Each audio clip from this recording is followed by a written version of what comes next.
Good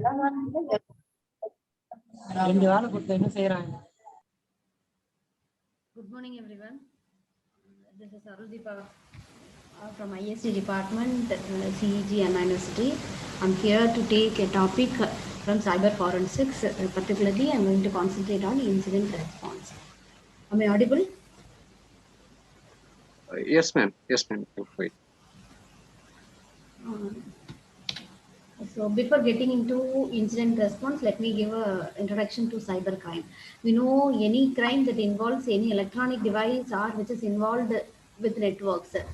The crime could happen at a system, or crime may created using a system, using any electronic device. Then that comes under the department, forensic department of as cybercrime.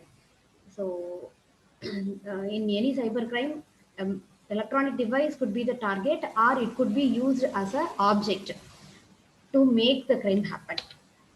So usually cyber criminals are the one who has enough knowledge in electronic devices, both software as well as hardware.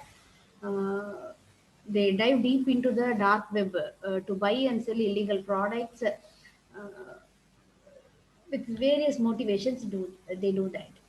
So we can define cybercrime. This is a famous definition: a crime where a computer is the object of the crime, or it is used as a tool to commit an offense.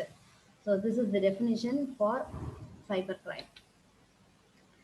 So we can categorize cybercrimes into various types: hacking, identity theft, so many things. I hope in the morning session you might have heard about identity theft, isn't it? So here I'm going to list a few cybercrimes, a few types of cybercrimes. The first one is hacking. So actually hacking, the word hacking is there from earlier days itself, but it became famous. The word hacker is actually created only after 60s or 70s only.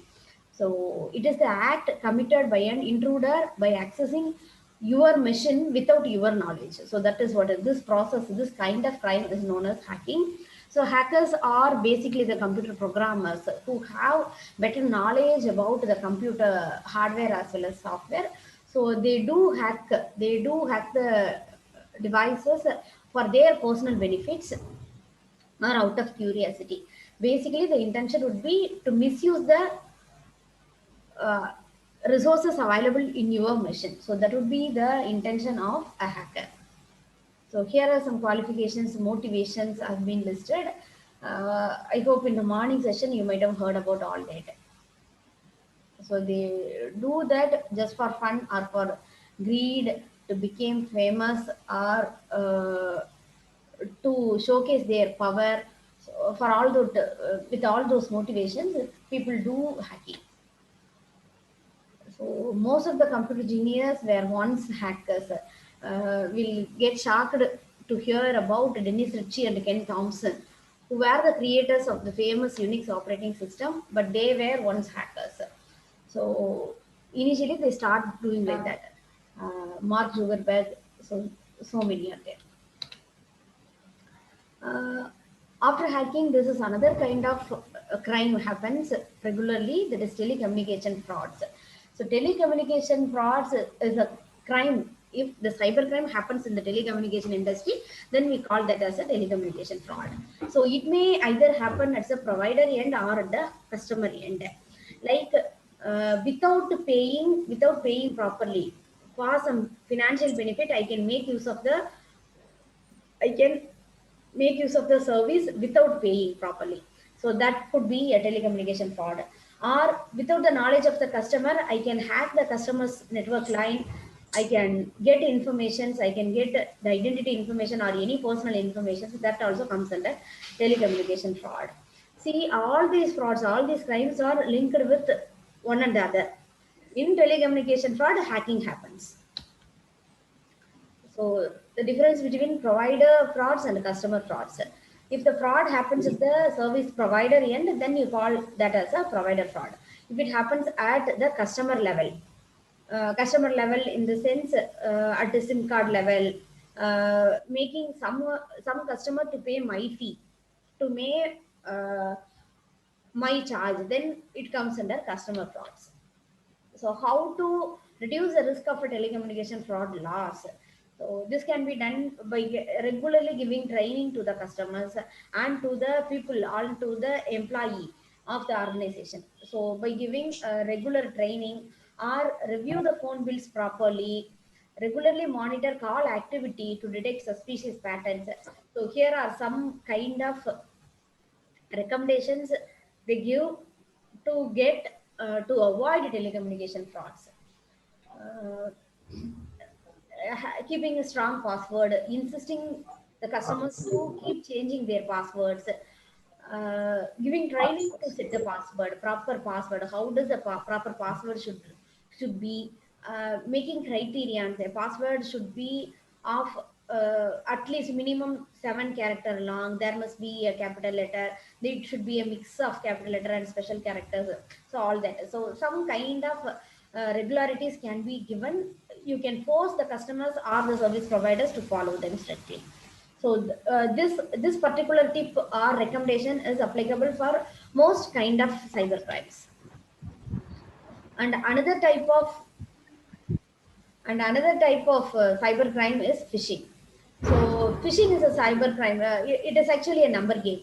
You just throw the just throw your message or mail, whatever you create, to so many recipients. Many recipients will receive your mail or your message, and if very few recipients are responding to your phishing mail, that is the thing, that is the advantage for you, the that is where you get the benefit. So this is what is known as phishing. So phishing is a cyber crime where most of the time it would not be a single target. It could be a collection of many recipients will be there. The targets are contacted by email, telephone, or by text message by someone posing as a legitimate institution to lure individuals into providing sensitive data such as personally identifiable information, banking and credit card details, and passwords. If I requesting the banking or credit card information, I'm creating a message, a formal message, a pakka message, and sending that to a number of people. If very few are responding, so there I succeed. So this is what is phishing. So it is basically a number game. You just send to as many people as possible. So where they actually investors, they most of the phishing people, most of the time the phishing people invest their time and money in creating the message. They create the message so formally, so actually it will be more than the perfect. That is a clue. It would be more than perfect. So that perfectionism, that in that level they create the message. The receiver will not suspect about the message. So like that they will create. Even we do get calls like, madam, do you want a credit card? Can you tell your Aadhaar number? Like that we used to, you have got a price of some 10 crores, you need to click on the link that I send. Now I'll send you a message. Like that we used to get calls, isn't it?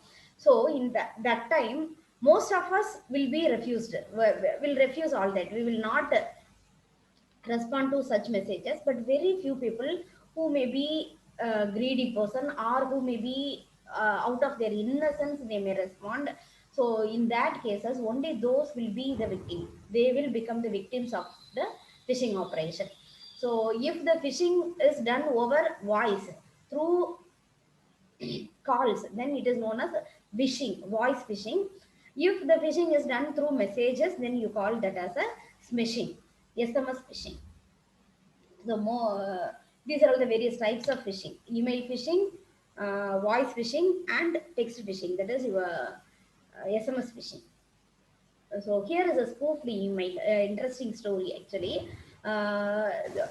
Here the university name is hidden.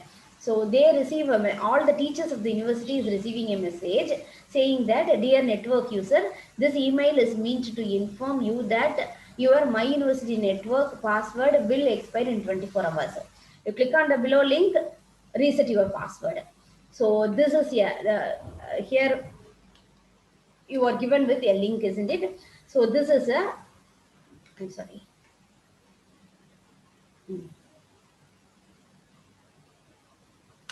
Excuse me.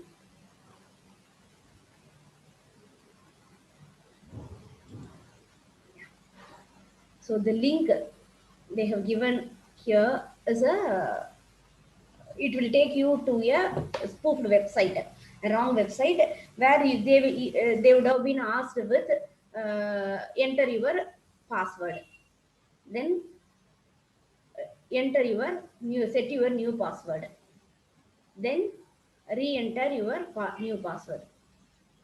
So such information would have been there. What they can do, this password can be collected. They can take backup of the original actual password. But it is a spoofed mail. It is sent to all the teachers of the university. If any teacher is responding to this, clicked on this and did all these operations, their password would have been hacked. So this was done by a student of that university. It will lead to what kind of problems we do know what will happen. So it is an example for a spoofed mail. So as I said, email phishing is a number game.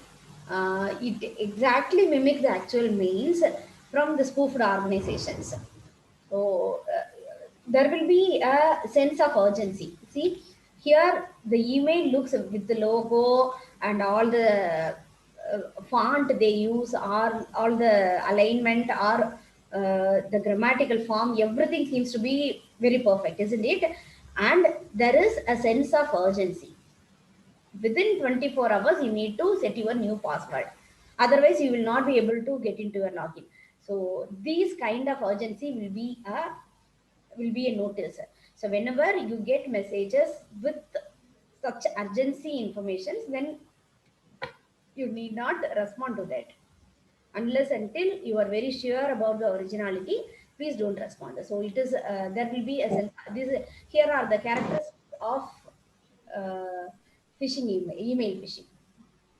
So there will be, most of the time there will be a link inside. Whenever you get hyperlinks, please be cautious. So here are some recommendations they will give. Features of phishing emails. They will be too good to be true. There will be a sense of urgency. There is a possibility of having hyperlinks, attachments, and you do receive messages from unusual vendors. So whenever you get emails with these qualifications, then you can check for its originalities. Spear phishing is, most of the time phishing is a number game sent to as many recipients as possible, but at very few cases the target would be a single person or a single enterprise. If the phishing is done for a particular person or particular enterprise, then you call that as a spear phishing. So here it is not number game. You will not send to random users. You won't collect mobile numbers or emails from various users and you send the messages. So that is ordinary phishing. If it is spear phishing, your target will be a specific person or enterprise. In that case, you will need to collect. Yes, someone has something.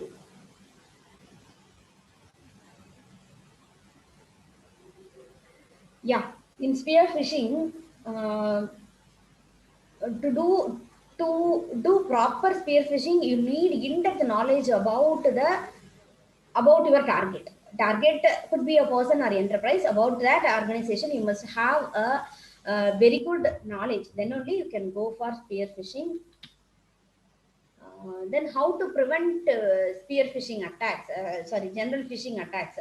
So whenever you find things with these features, whenever you find messages or mails or calls that have these features, then you need to get alert. So based on that, the recommendations have been given here.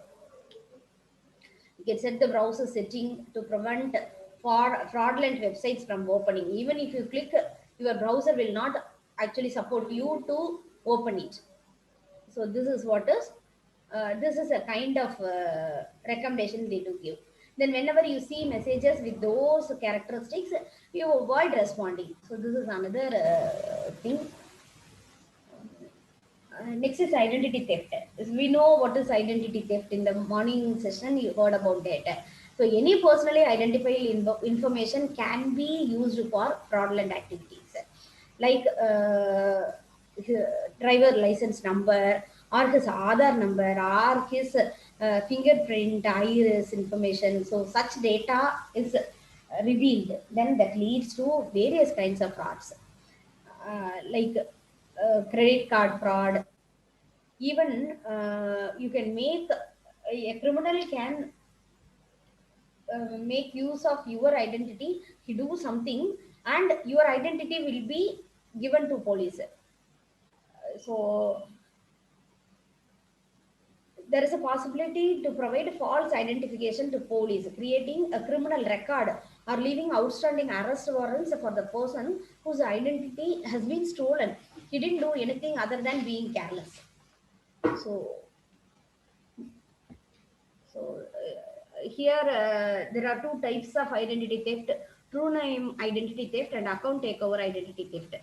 True name identity theft is uh, on his own name, one creates new accounts, but to create the accounts, he will be using someone else's identities. So that is true name identity theft, address proof, like that. So account takeover identity is on my name, someone else will be creating accounts with all my identities along with my name, they will be using. And there is a possibility of creating mixture of identities. That is known as a synthetic identity theft. Like multiple name will be taken from one person, mobile number from other one, Aadhaar number from other one. Like that, they will create a new person who doesn't exist at all. So that is what is known as synthetic identity theft. So here are some financial identity theft, tax related, medical identity, criminal identity. So many things are there. How to prevent from identity theft.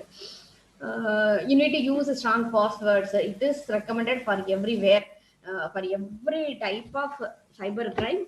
You need to have strong passwords.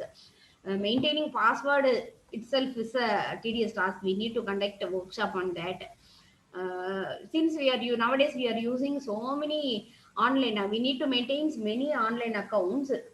Remembering password itself is a difficult task. So you can go for password managers. There are authentic password managers available. You can make use of that. Make use of them. Apps are there. Some more recommendations have been given. Cyber terrorism, is something when the internet is to used for a terrorism attack, then it is known as a cyber terrorism. So cyber terrorism is the mediated, politically motivated attack against information, computer systems, computer programs, and data, which result in violence against targets by subnational groups. So this is the formal definition of cyber terrorism. Motivation is there is no physical barrier. So anyone can cross the physical barrier. Uh, there won't be any military in between the borders. So anyone can do anything over other country or apart from their border. Their identity is kept as secret, easy to attack, fast flow of information. Anyone can the information can reach within a second or lesser than a second. So there is little or no regulation, and the little regulation is not uniform among the countries. This is very uh, pathetic situation. So huge audience, the terrorists can reach huge audience. They can convey their messages to huge audience through the cyber world. And cyber war is, if cyber terrorism is illegally doing the things, cyber war is using digital informations or attacking the digital things of a country, causing comparable harm to actual warfare. So that is what, our government has stopped that, TikTok and all, no, China apps developed, apps that comes from China. So that is a cyber warfare. Okay. So these are the various types of cyber crimes. So far we discussed about what is cyber crime and uh, how to keep ourselves safe from various cyber crimes. about all these and the uh, what our IPC is reacting for these kind of crimes, what kind of response we get from our law, those things you will get to know. Now we shall get into the actual topic, incident response.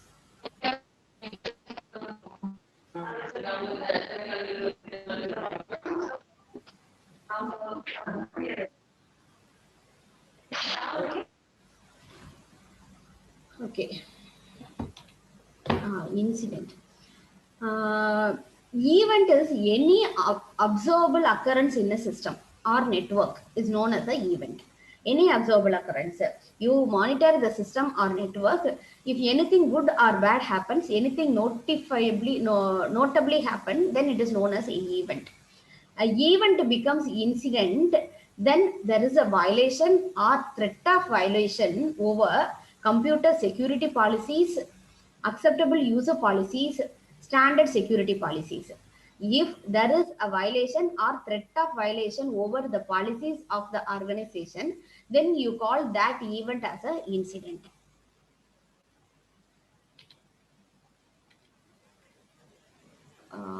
So incident is nothing but the event where there is a suspicion of crime. A event where there is a suspicion of crime. You suspect that a crime has happened, then that becomes a incident. So you need to respond for an incident. Who responds? Who has to respond? In cyber forensics, in the subject cyber.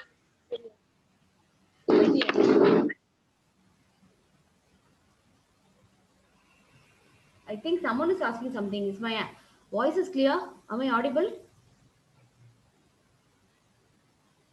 Yes, ma'am. Yes, ma'am. It's audible. Yeah. Okay. So throughout the subject in cyber forensics, we will not be being a computer personality. We will not be studying about any program development or any protocol, how to secure the network, how to secure my things. So those things we will not be studying. We will be studying about how to investigate. In the investigation perspective, how to react.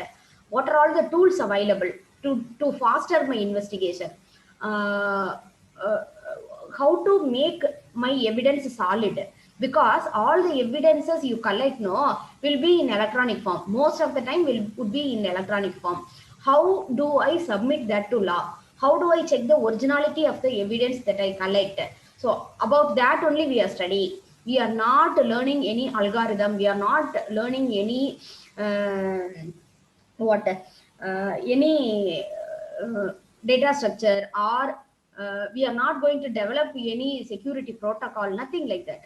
We are learning the system, what are all the security measures available in the system, what are all the security measures being provided by various operating system, from the operating system services available, how to collect the data, how to analyze the data, from the analyzation, how to discover the evidences, how to produce the evidence, to do all that, what are all the tools available, and how to work on the tools. So we will just study about that. We will just get to know about that. So in policeman perspective, we need to study this subject.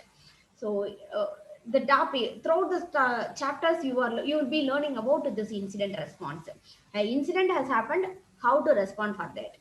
Being a person in the investigation team, how do you respond? What you have to do?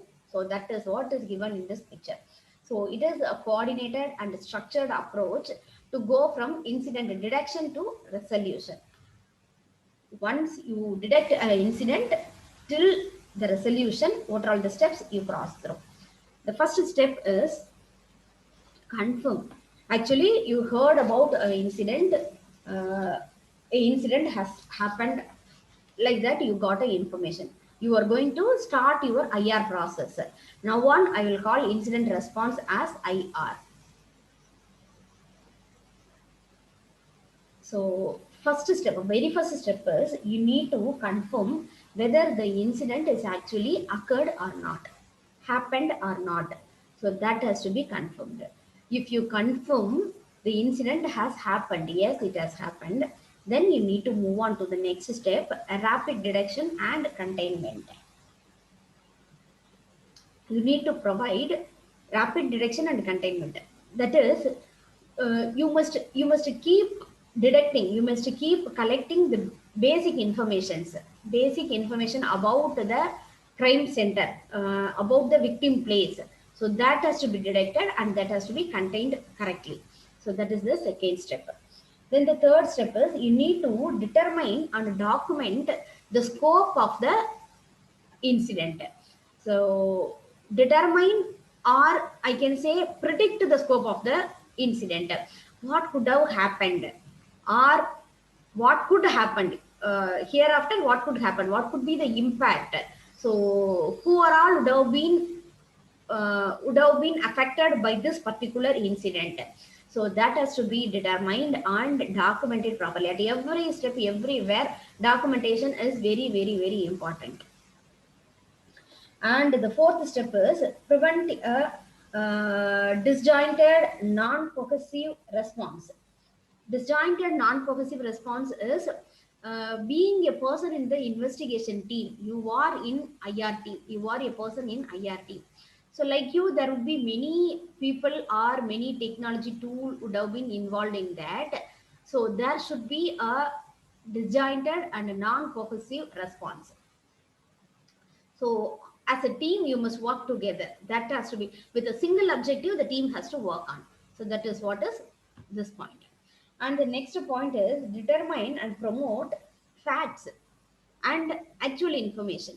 So originally what you received from the victim place, whatever things you collected, you work only on the facts that you received, only on the actual information, original information. You work on the original information.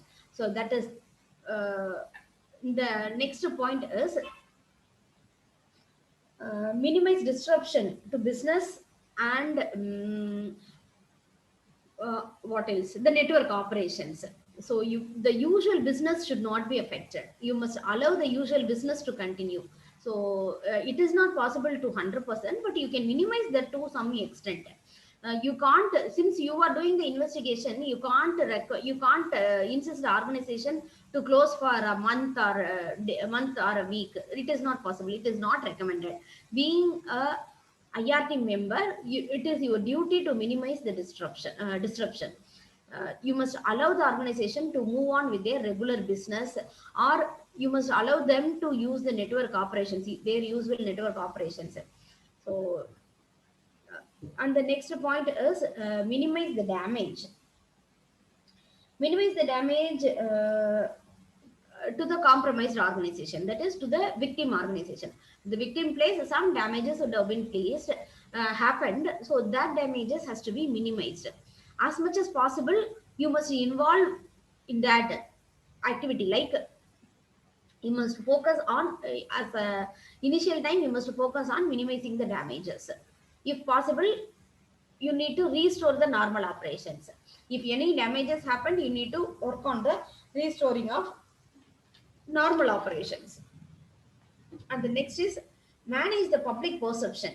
So it is also the duty of the investigation team, IR team, incident response team, to work on the public perception about the incident. So there would be a public perception, like imagine there is a famous bank.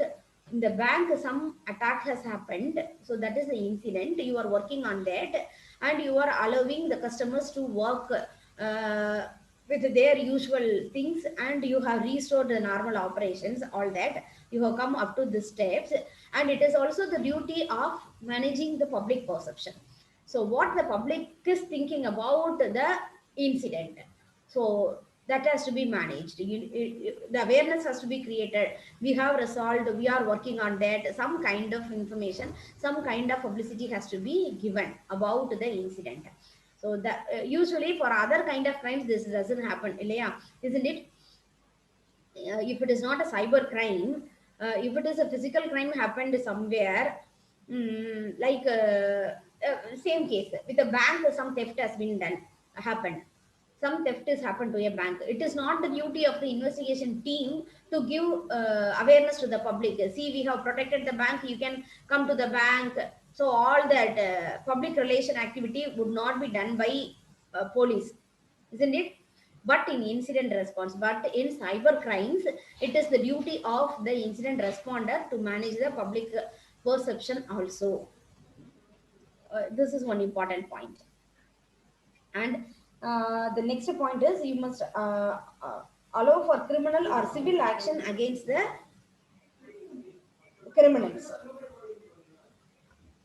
You must allow for criminal or civil actions. So you must direct the organization, victim organization, to work on. Uh, you must insist or you must recommend the criminal and civil actions. According to the law, you have collected the evidences. So based on the evidences, you can hand over them to the law. So you can recommend the organization to hand over. So this is allowed for criminal or civil actions based on the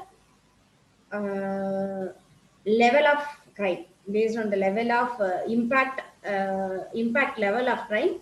You can do that. Then you need to educate the senior management. Educating the senior management is to ensure that to explain about the incident, how it was happened, uh, what kind of modification need to be done in the at organization level. Those things is educating the senior management about the incident, explaining everything, whatever you have identified, whatever you have collected so far, everything has to be explained well. At each step, documentation is important. And finally, enhance the security portion. Security portion enhancement is something, enhancement of security portion of a compromised entity against future incidents. In near futures, this should not be repeated, this should not happen again. So that has to be ensured by enhancing the security postures. So right from confirmation, step by step, this is the step by step, you are identifying the incident, you have confirmed the incident has happened or not. After confirmation, you need to keep collecting informations about the incident, then document then and there, and identify the impact or scope of the incident. Then you need to prevent a disjointed and a non-cohesive response among the team, among the organization. Work only on the facts, promote facts and the actual information, so original informations. Then minimize disruptions. Regular business activities, you must allow the regular business activities to continue. Try to minimize the damages over the victim space, victim system or victim organization, and restore the normal operations. The original activities has to be started back by the organization. And restoring the public perception is another important aspect. Then allow for criminal and civil actions. Then educate the senior management about the incident, how the incident was happened, who are all the people who helped the crime to happen, and what are all the loopholes available, what are all the ports that were open, what are the evidences that ensures that, what kind of actions could have been happened, how it is violating the policy, is there any necessity to reframe the policy, organization policy. So with all that recommendation, you can enhance the security posture of the organization. So these are all the steps we cross through incident response. If you have anything to discuss in this diagram, we shall do.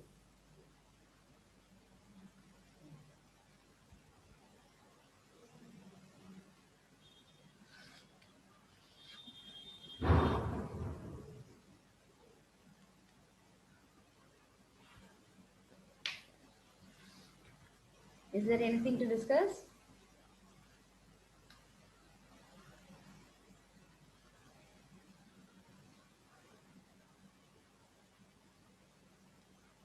I think no, ma'am. You can go ahead. Yeah. So here is the IR team. So who or all participate in incident response team? So actually, in another 2 years, there will be millions of openings will be there for in this area, cybercrime investigation. Okay. So in IR team, you will have a team called investigation team, remediation team, and public relation team. People will be there in investigation team will determine what happened, and they perform the damage assessment. So they do identify what has happened, and they work on damage assessment.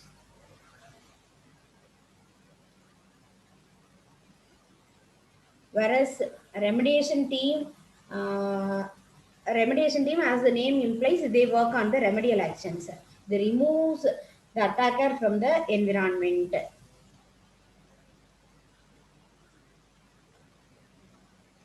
They remove the attacks, and they work on enhancing security postures. They work on enhancing the security of the system. Whereas public relations things will be with senior level employee or management or uh, business partners or the public, the general public. With all of them, this team of people will be communicating. Like with the senior level employees or management, senior management, the public relation team will be explaining about the incident and the recommendations they do. They do support. They do give. This will not repeat. This kind of attacks do not be repeated. What kind of enhancements to be done? That explanations will be given by PR team, and also to the business partners about the impact, and uh, uh, giving assurance about this will not repeat. So those kind of communications will be done by PR team. So they communicate with employees, management, business partners, organization business partners, and the general public. They do communicate with all of them and things. Then, what is the role of tools or methods? We know team means there will be collection of people involved in action. So there it becomes a team. But in team, here I have mentioned tools and methods.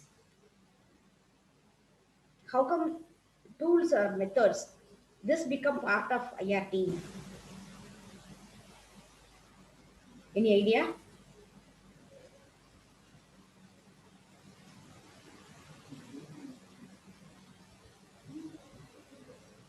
Okay, let me hold that.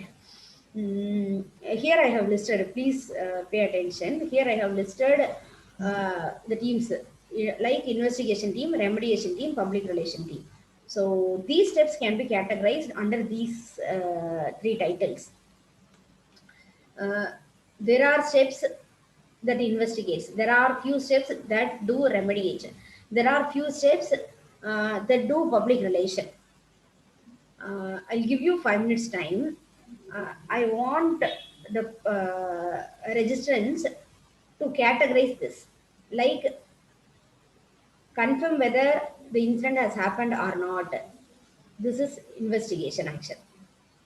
This will be done by the investigation team.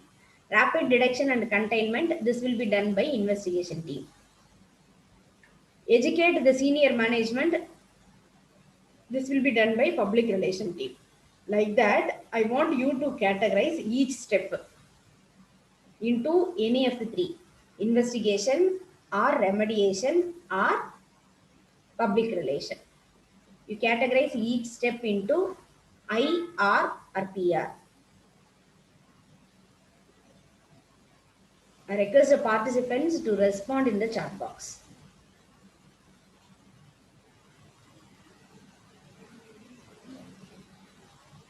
I repeat, these are all the steps involved in incident response. These are all the teams, these are all the three important teams, 1, 2, 3. I team is for incident investigation, R team is for remediation, PR team is for public relation. You categorize this as IRR or PR.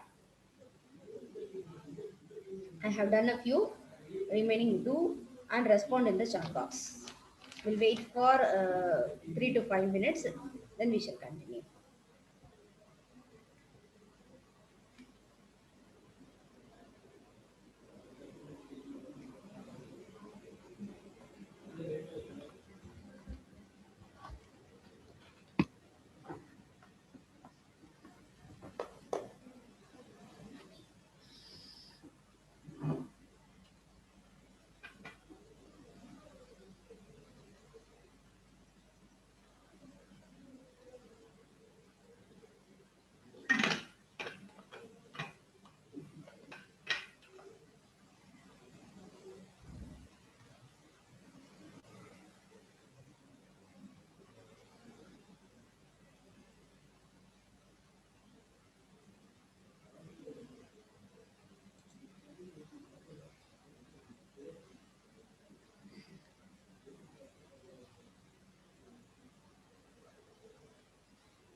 Yes, I received few responses. So based on your response, I have marked in the presentation as well. Allow for criminal or civil actions.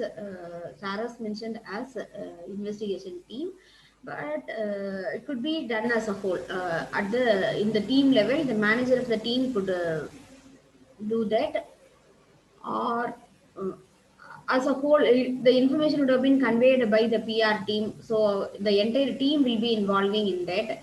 So I think I can say PR and PR everyone will be doing. Okay, so that's it. So we are done there.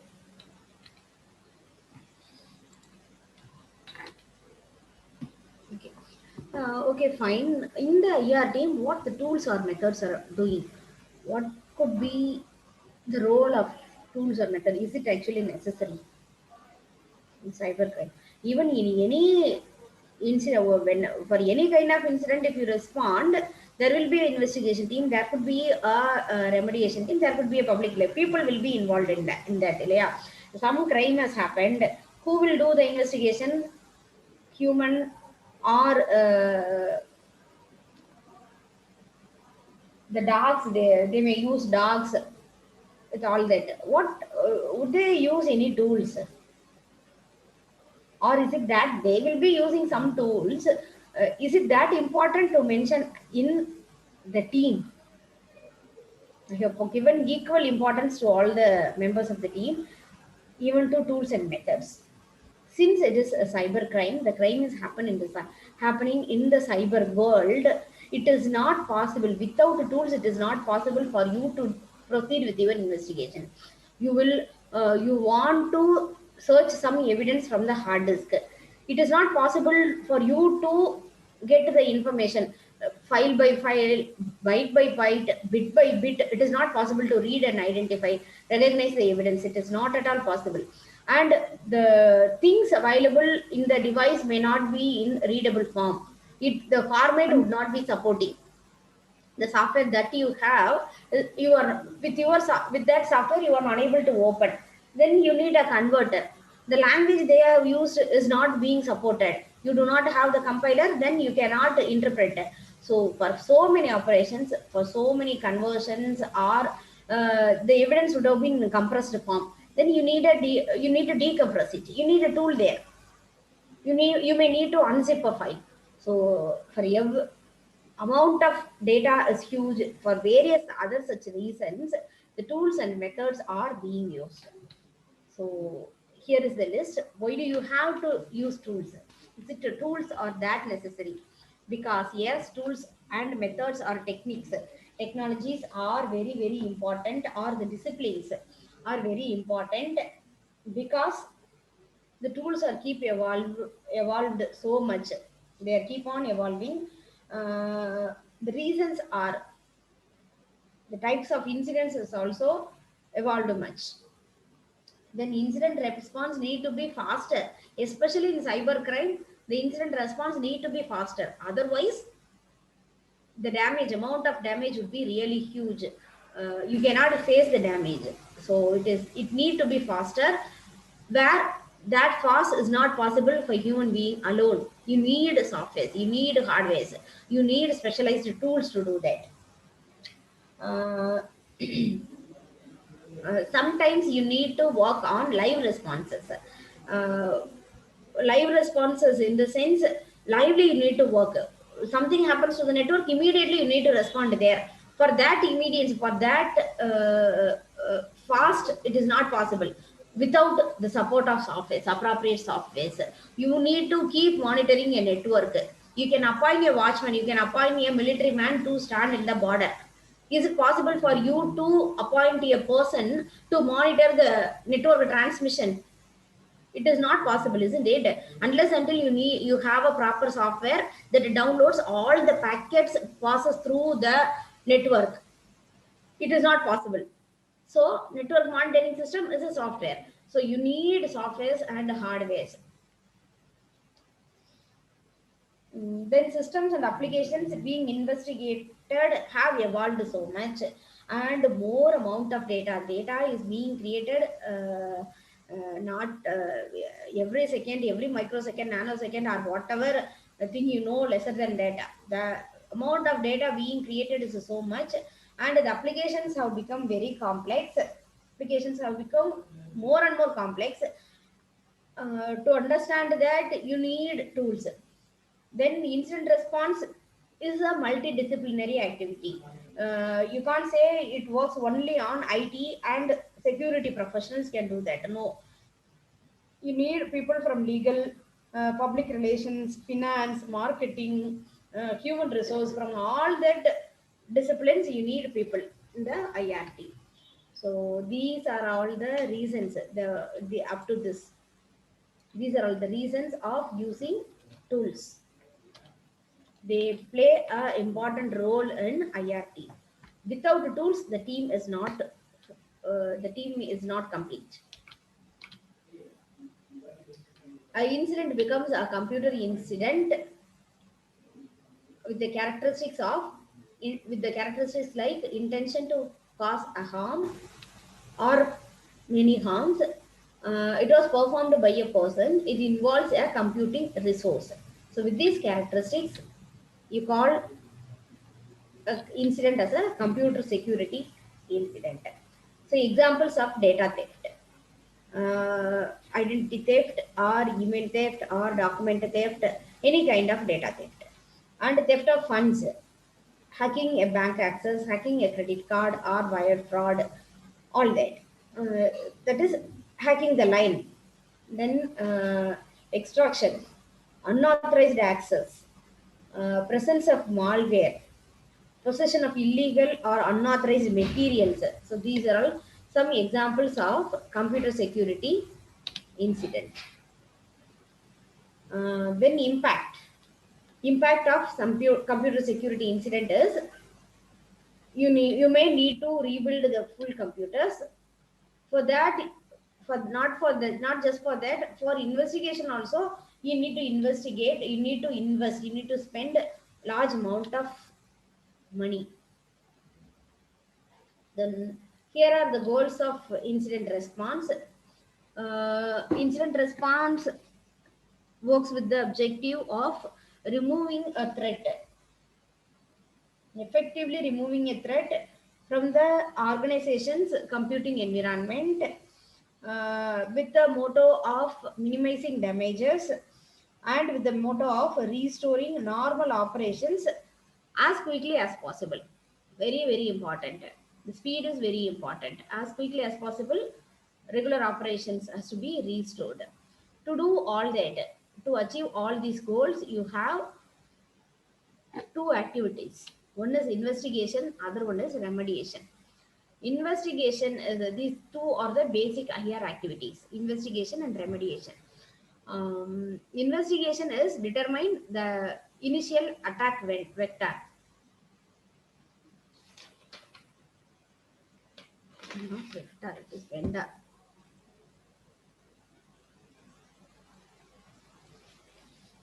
Determine the initial attack vendor, determine the malware and tools, determining what are the systems that have got attacked and how they were attacked, and determining what the attackers have accomplished and what level the damages has happened at the victim environment. So the damage assessment, and determining if the incident is ongoing, whether it is completed or it is ongoing. So that is done by investigation, and establish the time frame of the incident. Uh, how from which time it has started, from which time it was completed. So establishment of time frame of the incident. So these are all the few activities done by the investigation. During investigation, during remediation, using all the informations you obtained from the investigation, you need to develop a remediation model and implement the model, remediation plan, and implement it. You develop a model based on your investigation, based on the impact you assessed, based on the loopholes through which the attacker has arrived, and based on the malwares and tools the attacker have used, how to avoid that, how to remove the impact. With all that knowledge you obtained from investigation, you need to develop a plan. You do not have a standard plan. This is a remedial action. No, it is not. No such plans are existing. Based on the investigation, you need to create a plan, implement the same.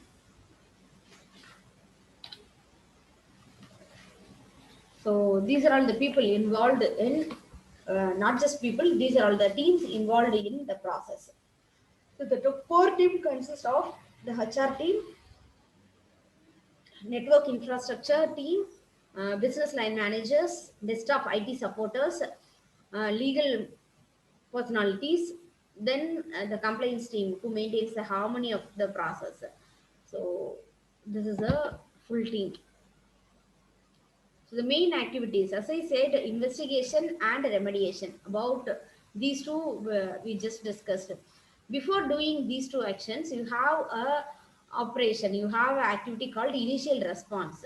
So initial response is something has happened. You have arrived, or you have arrived to the victim place. You have just arrived. Or you have just started the investigation. Then initially, what you do? What do you look for? What kind of actions you take? That is what is initial response.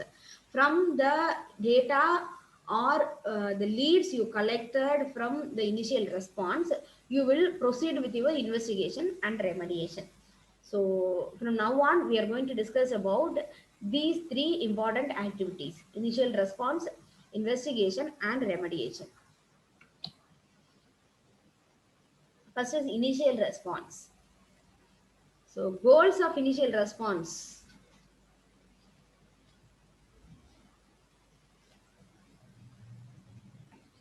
assembling the response team. So first step is you need to create a team for the investigation.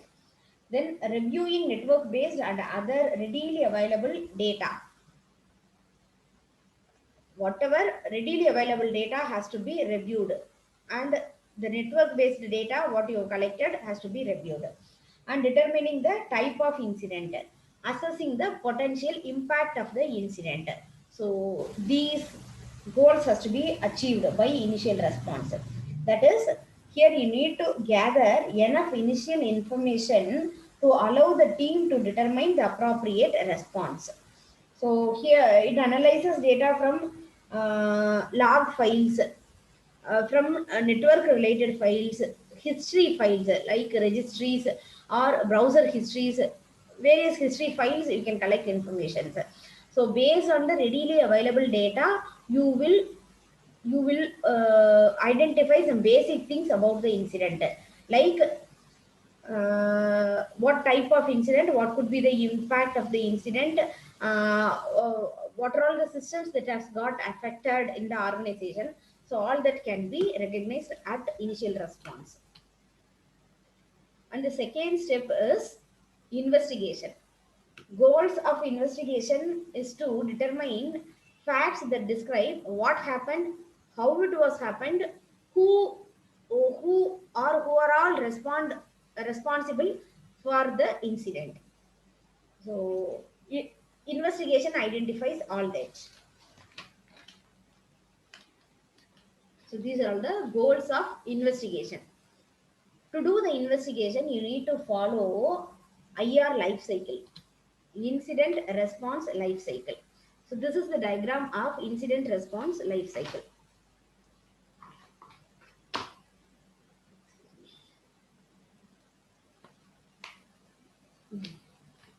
Incident response life cycle. So here is your initial lead. You will have the initial lead. Then from the initial lead, you need to create IOC. Then IOCs has to be deployed. Then you need to identify SOIs.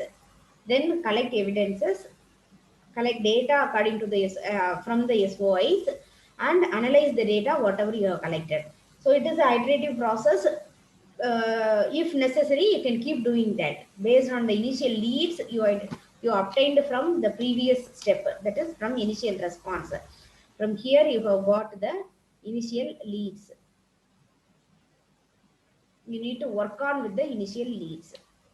So that is what you are doing. So this you obtained from your initial response.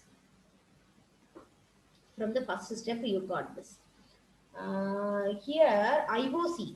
What do you mean by IOC?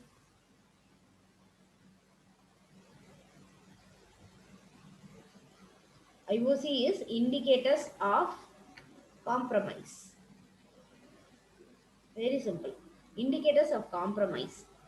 My system has got compromised. I suspect that something has happened to my device.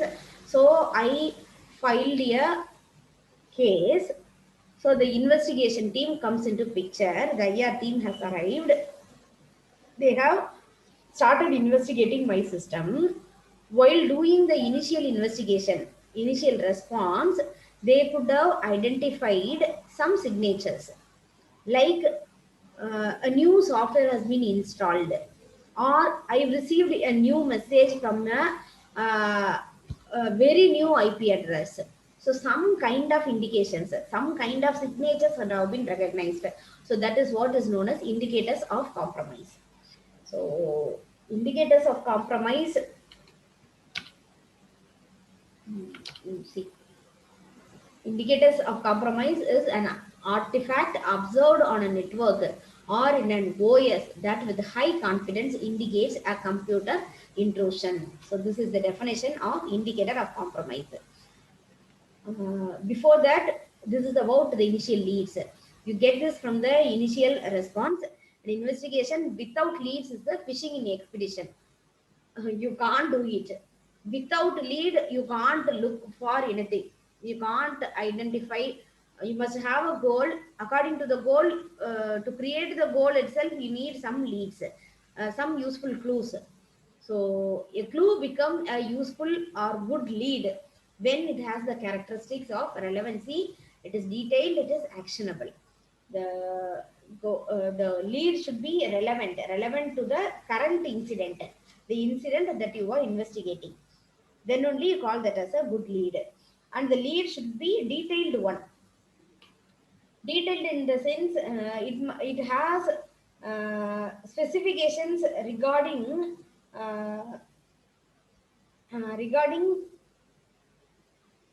the incident that you are working on, the course of the investigation. The lead that you have now, that must be that could have enough amount of information. So such lead has to be collected. Uh,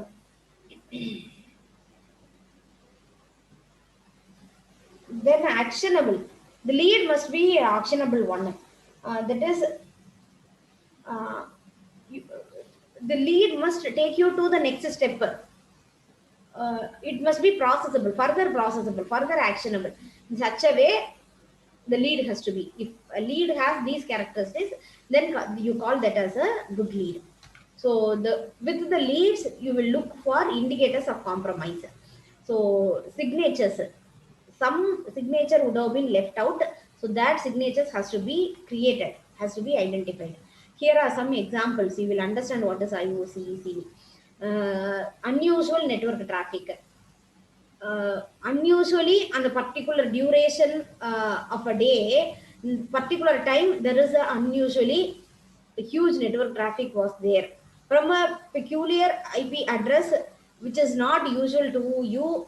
You received messages or some data has been transferred to that IP address or to that mail ID. Some anomalies in the privileged user account activity, some geographical irregularities. From particular geographical area, you do not have a link at all. From that, you received a message. To that area, some information has been passed on. So, geographical, or you logged, your system got logged in at a different location, which is nowhere related to you. In Canada, my login has happened at Canada, means I haven't gone there, so someone else have been hacked. So it is a lead. It is a IOC. It is an indicator of compromise. Account login red flags. So many times my account has been tried. So that notification I received. Increase in database read write operations, HTML response sizes, volumes of requests to same file for particular file, so many requests. So these are all some IOCs. So such IOCs has to be created according to the incident. You need to create such IOC and its characteristics. Artifact has to be identified and you need to define the characteristics. So with the IOC you created, you will search for the IOCs across the enterprise. All the systems in the enterprise, you will look for identity. You will look for IOC. So this cannot be done manually. You can make use of a tool called Yara. Yara is a tool which is used to deploy IOCs. So IOC is nothing but the signature that indicates uh, some compromisation has happened. So that is called indicator of compromise. Some attack could happen. So that signature is known as IOC. So that signature's characteristics has to be defined like a rule. Like rule, you will create this IOC. And with these characteristics, you will search throughout the enterprise, throughout the organization, in all the systems with similar characteristics. Is any IOCs are there? Anything has happened? So, for example, here I have got IOC of uh, about the IP address. In this system, I have identified. So I made this as a IOC. So I will check in all the systems whether, let me call this as IOC1. IOC1 has happened here or not. I will happen here, check here or not.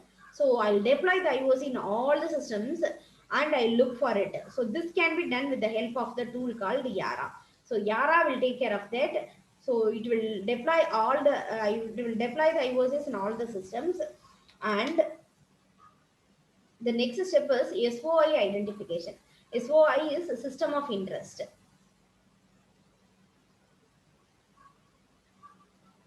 System of interest identification. So, as I said, in all the system, you will check whether this similar IOC is there or not. If it is there, then you call that as a hit. Whenever a hit has happened, you need to review it, whether the hit is valid or not. So you call the situation as hit when an IOC tool finds a match for a given rule or given IOC. Then you call that as a hit. Whenever a hit has happened, you need to check whether, you need to review whether it is valid or not. The hit is valid or not.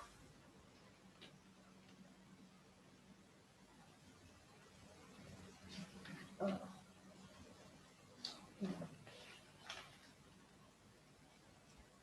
So it is involved in number of steps. You do that with various steps like validate, categorize, and prioritize. So validate checks the reliability of the hit, whether the hit is reliable or not.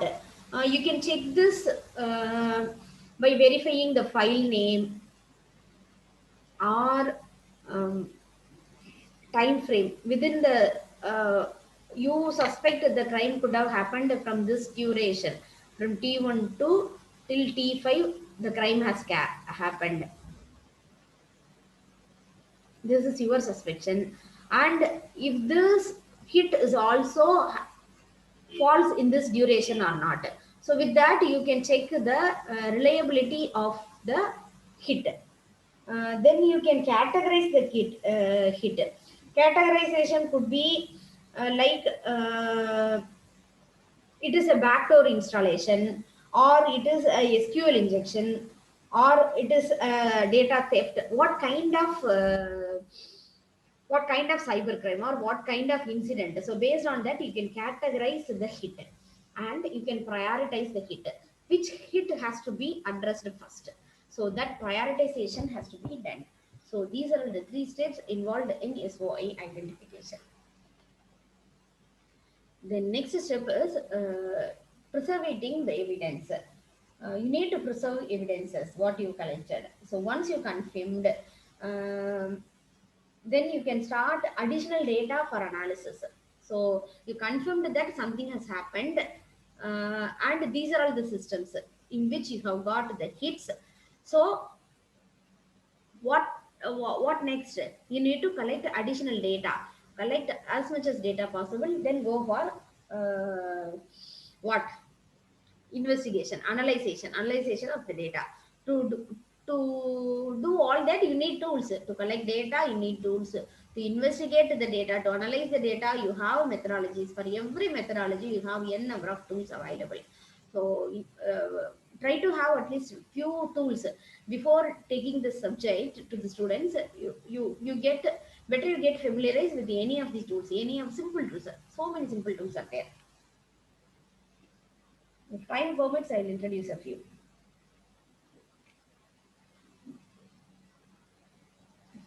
Okay. So you can preserve the investigation preservation categories or like this. You can collect data from live response. Live response in the sense, what are all the data being passed over the network, you collect everything, you investigate. So that is called live. That is an example for live response. Collecting everything and doing the investigation is called live response investigation. Uh, you can this is about data collection for data collection. You can collect data from live data or non-live data. So live response can only be done by automated tool. You can collect both volatile and non-volatile data. And you can do collect, that is collecting data about the running system, currently executing system. If you collect data, that is called live response. You can do collect non-live responses like memory collection or forensic disk image. Memory responses is memory responses is something collecting information from the memory, especially from the main memory. Collecting information from the main memory is called memory collection. So it is useful when an attacker is hiding something. You suspect that the attacker is hiding something. So when you have such suspicions, you check in the memory collection. You have facilities. You have your operating system supports a lot regarding this investigation steps. Every operating system. And next is forensic disk imaging is your secondary memory. Hard disk drives can be copied. Not just copied, you must use the word imaging. We are going to learn about forensic imaging in detail. So forensic imaging is known as forensic duplication.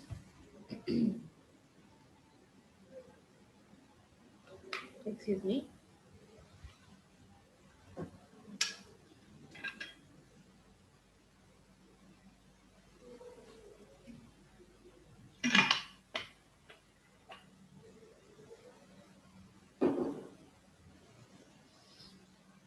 So forensic duplication is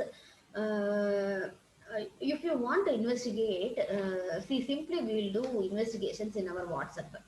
I want to know the date when I have received invitation from Jaya Engineering College regarding this. What I will do, I will open my WhatsApp. I will check for the messages. I will do my investigation, isn't it? So I'll just download. I'll just copy the schedule they have sent to me. So this is just a copying, whereas duplication is more than copying. Copying the contents of the storage device completely. Everything, every bit of information will be copied out. Not just the information which is live, which is currently available. Even the deleted information can also be taken away with duplication. So that is called forensic duplication or forensic imaging. So that is why we don't use the word copy. Instead, we call that as a image. So other names are bitwise duplication, sector copying, physical imaging. So these are all the other names for forensic image. So it is the primary method for collecting data from all the secondary devices, hard disk, floppy disk, CDs or DVDs. From all the secondary devices, we do collect through forensic duplications. So here is the difference between simple copy and forensic copy. So simple duplication is copy selected data. You will copy selected file or a folder or a partition.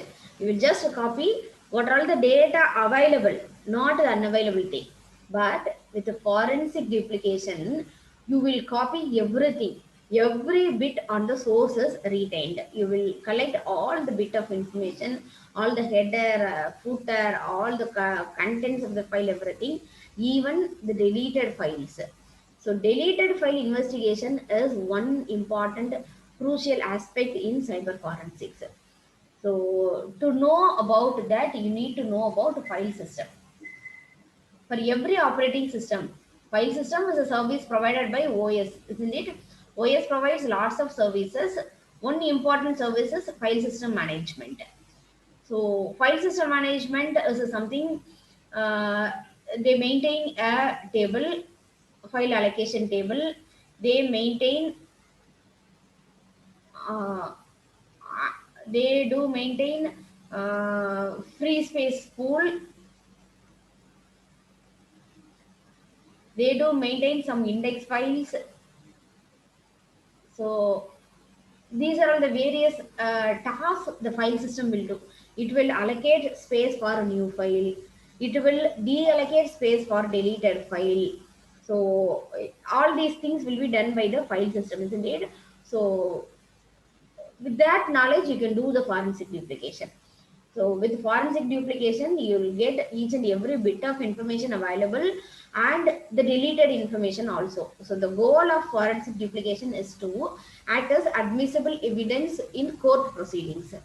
To the court proceedings, if you take a file in the pen drive, it is a copy of the particular file. So no, it is not okay. The court will not accept. You must say it is the forensic duplicate of the device, of the hard drive, of the floppy drive. Then you can highlight the portion of your evidence. Then you can highlight your analysis, identification of your analysis. So this is what is called as forensic duplication. To do forensic duplication, yes, you need tool. Everywhere you need tool. In cyber forensics, tools plays a vital role.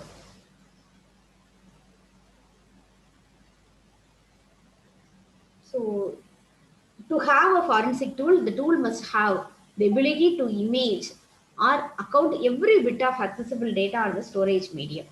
It must create a forensic duplicate of the storage medium. It must handle read error. What do you mean by read error?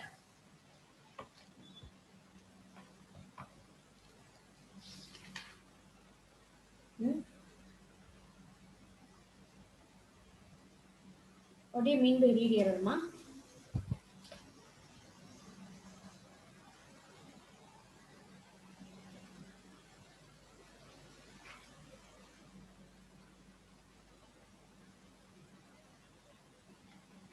Read error, any idea? See, as I said, imaging is something, everything from the hard disk will be taken away. All the informations. Some portions would have been occupied, some portions would have been free space. So everything will be copied, taken away is called imaging. You need a tool to do that. Then the tool must be capable of doing everything.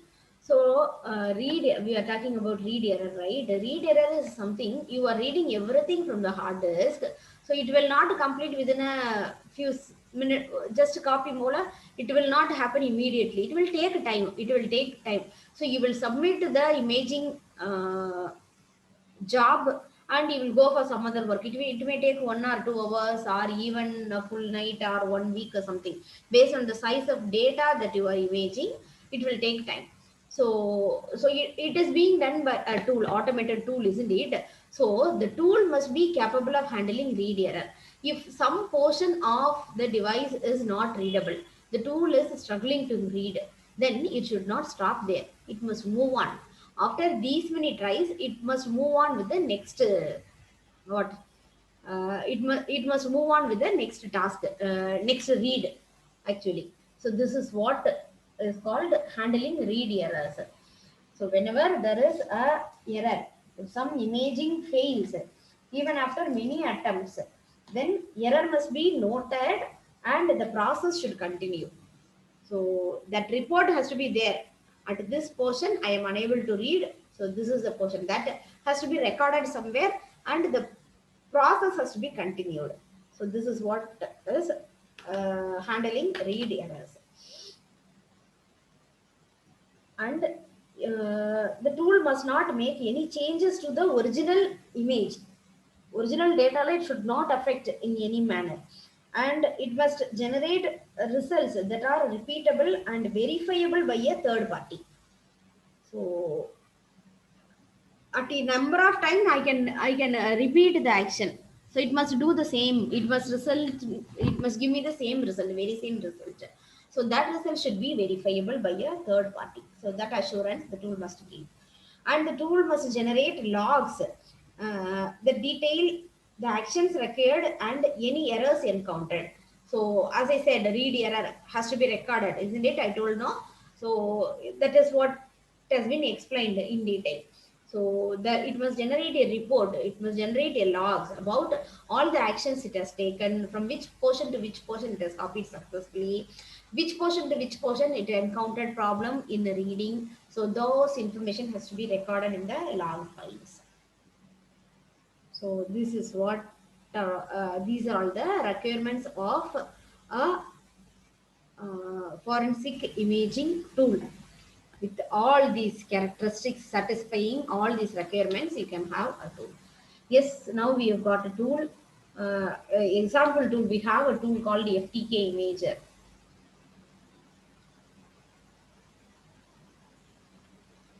It is a sample tool which will do imaging operation in Windows based systems. Imaging formats, forensic image formats. There are three types of forensic images: complete disk image, partition image, and logical image. Complete disk image is something. The intention of complete disk image is it takes copy of everything, full disk. So to duplicate every addressable allocation unit on the storage medium, you call that as complete disk image.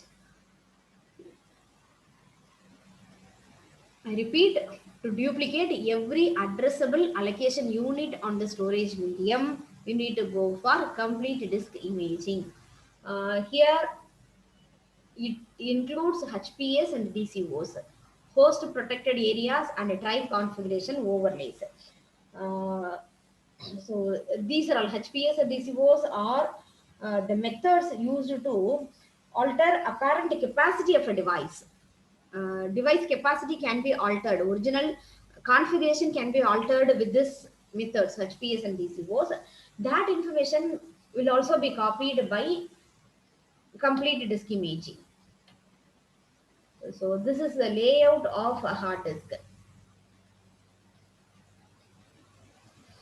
where you have here you have the boot sector information. You have the partition informations. Here you have the partitions, partition 1 and 2. In complete imaging, if you want to take image of this, everything will be copied. If you want, you can limit that to some folders. So this is how the imaging happens. It is just the layout of the disk or drive. And the next is partition image.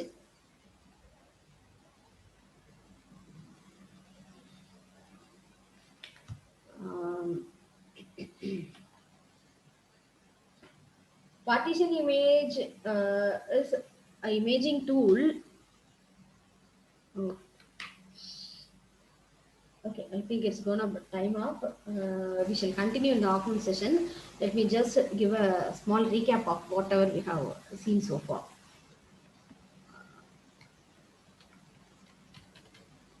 So far we discussed about, I just introduced cyber crime. What do you mean by cyber crime? Who is called a cyber criminal? What are the various, what are the qualifications of a cyber criminal?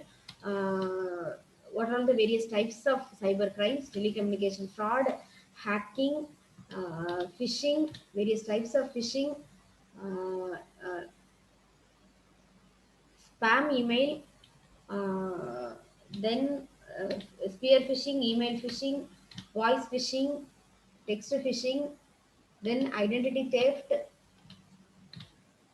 cyber terrorism, cyber war. These are all the various types of crimes we discussed. Then we discussed about how to avoid, how to protect ourselves, how to be careful from all these types of crimes. Some recommendations I've listed.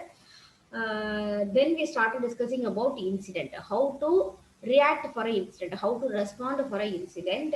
What do you mean by incident? Then when the event becomes an incident, when it becomes an incident, what what you have to do, what are the steps you need to follow, being a person in the IR team.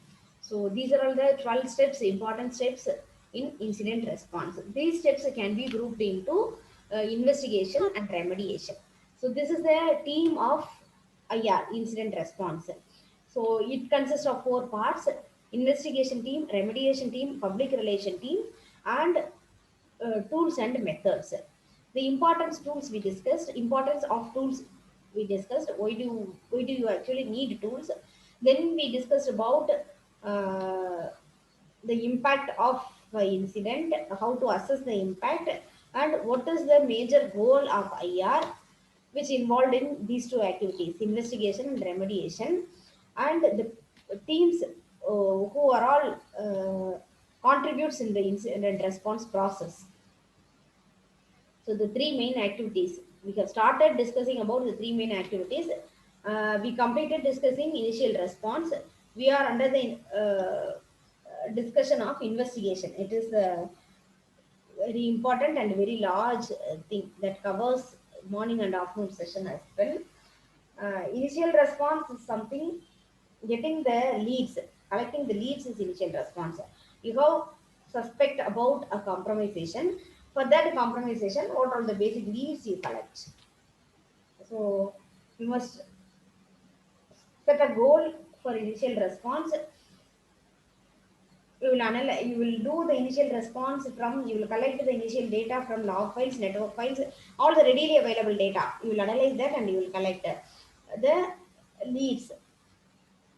So with that, you will go for investigation. Investigation identifies what happened, how it was happened, who are all responsible for the action, for the crime. So initial lead is obtained from the first step. Then this is the IR life cycle, which consists of IOC creation, IOC deployment, SOI identification, evidence collection, analyzation. So we have completed IOC creation. We know what is IOC, indicator of compromise. So indicator of compromise is the signature left by the crime. So that has to be created. Created in the sense, first you will identify, from the lead you will identify. So from your identification, you will set up the IOC, you will create the IOC. That is, characteristics of the IOC will be listed like a rule. So that has to be deployed in all the devices. That is called deploying IOCs. So from the devices which are all matches with the IOC, you call that as a hit. Based on the hit, you will identify the SOI. SOI is system of interest. So in that system of interest alone, from your SOI systems, you will start collecting evidences. That is called data collection. I can call that as data collection. You can collect data from various sources, like you can collect from live data, you collect information from what memory, main memory, or you can collect information from secondary memory. So I am concentrating on this according to the topic. I am concentrating on this. Uh, Secondary memory. From secondary memory, we can collect data by imaging, forensic imaging. So we have started discussing about forensic imaging. We know what is forensic imaging and how we can do that. With the help of tools, we can do that. Then we discussed the qualifications of a tool, requirements of a good imaging tool that we discussed. And there we discussed about what there we discussed about the various types of imaging, various types of forensic imaging. One is complete imaging, partition imaging, then logical imaging. So we completed discussing about full image, that is complete forensic image. We completed. We have just started partition imaging. So we'll discuss about that in the afternoon session. We'll meet you by 1:30. If I'm right. Yes, ma'am. Yes. Thank you, ma'am. Thank you very much. That's a great knowledge sharing session. I think you have covered the topic, what we have planned, the incident, IR methodology, and the role of IR team, IOC, SOE, all these things you have covered. Also, you have touched upon the forensic duplication and investigation. And so participants, we will have a break, lunch break. We will meet again at 1:30 p.m. and try to join by 1:25. Okay. Thank you, ma'am. We will meet again. Thank you, sir.